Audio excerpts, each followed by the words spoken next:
Hi guys, அஸ்ஸலாமு அலைக்கும். Welcome to Das kitchen. இன்றைக்கி தாஸ் கிச்சனில் என்ன செய்ய போகிறோன்னா மூங் கதல் ஹல்வா தான் செய்ய போகிறோம். வாங்க எப்படி செய்கிறது பார்க்கலாம். நான் 1/2 கிலோ மூங் கதல் எடுத்திருக்கேன். அதுக்கப்புறமா 100 கிராம் கோவா எடுத்திருக்கேன். அதுக்கப்புறமா 100 கிராம் கீ எடுத்திருக்கேன். அப்புறமா எனக்கு என்ன ட்ரை ஃப்ரூட்ஸ் எல்லாம் வேணுமோ நான் வால்நட்டு இதெல்லாம் போட்டிருக்கேன். எனக்கு பிடிச்ச ட்ரை ஃப்ரூட்ஸ்லாம் நான் எடுத்து வச்சுருக்கேன். இப்போ இந்த மூங் கதல் நம்ம மிக்ஸி ஜாரில் போட்டு அரைச்சிட்டு வந்துடலாம். இந்த மாதிரி திக்காக நல்லா பேஸ்ட்டாக அரைக்கணும். ஸோ அரைச்சிட்டு ஃபுட் கலர் லைட்டாக நான் food colour yellow food colour போட்டிருக்கேன். உங்களுக்கு என்ன ஃபுட் கலர் வேணுமோ நீங்கள் அதை போட்டுக்கோங்க. இப்போ தான் நம்ம கேஸ் ஆன் பண்ணி பண்ணணும்.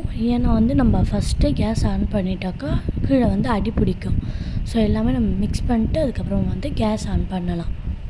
நான் ஃபுட் கலர் ஆட் பண்ணும்போது மட்டும்தான் கேஸ் ஆன் பண்ணலை. அதுக்கப்புறமா நான் கேஸ் ஆன் பண்ணிவிட்டேன். நீங்கள் கூட அந்த மாதிரி பண்ணிக்கோங்க. அதுக்கப்புறமா சர்க்கரை, கோவா, மில்க் மேடு, ஸோ இதெல்லாம் போட்டு நல்லா மிக்ஸ் பண்ணுங்கள். கை விடாமல் மிக்ஸ் பண்ணிட்டுருங்க.